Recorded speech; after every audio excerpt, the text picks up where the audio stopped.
people ask me, hey Lars, you going on a trip? I'm like, yeah, where are you going? I'm going up in Missouri. Who are you taking down? Well, I'm taking down some young adult hemophiliacs.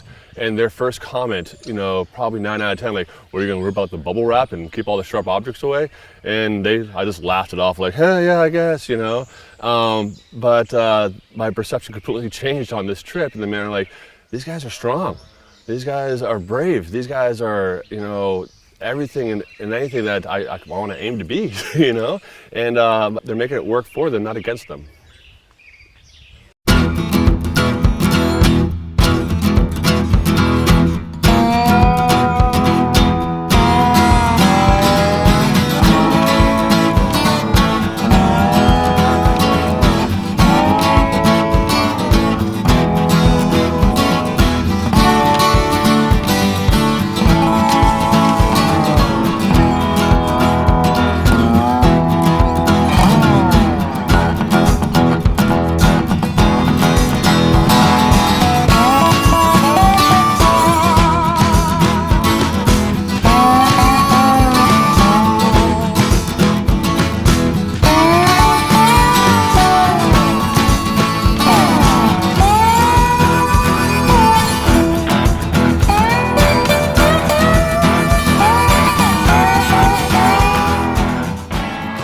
Well, we canoed about 6-7 miles so far. We got another 2 miles to go before we reach our campsite for the day.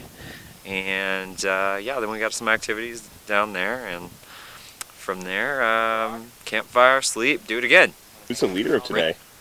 I guess I'm their leader today. I guess.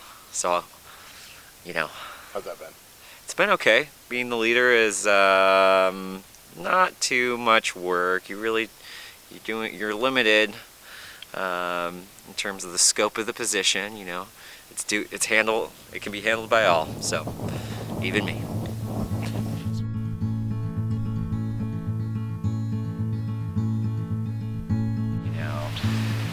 Everybody's schedule had to revolve around me having to bleed or something like that. If you feel that way, then you end up maybe not treating as quickly as you should, or giving yourself the night to see if it gets better, which generally doesn't.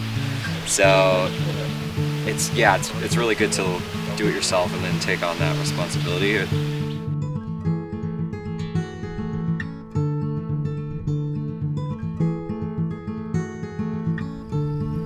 I tell a younger person with a bleeding disorder to actively manage their bleeding disorder. And by that I mean, when you're on an adventure like this, you can totally do it. Canoeing, kayaking, whatever it may be, you can totally do it.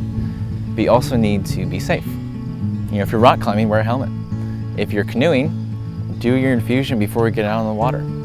Because when something happens, you want that medicine to already be in your body so that you do not have any issues.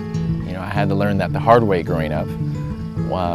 Most recently, the last few years, I went on a hike and I accidentally left my medicine back at our campsite.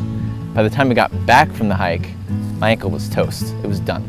And that little mistake cost me months to recover. So, I've practiced that on this trip where I take my medicine before we do a hard day.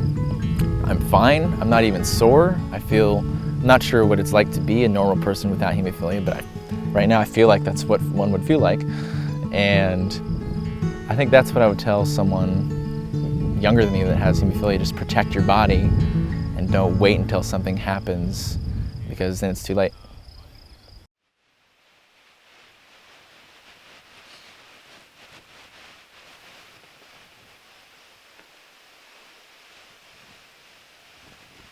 The wind was kicking. The boats weren't staying still, but we found an eddy to eddy up in, and more power to him. Like, I want to do this on the water. It could have been on shore. It could have been, in the hotel or something like that. But no, he did it on the boat, and he braved the elements and made it work for him.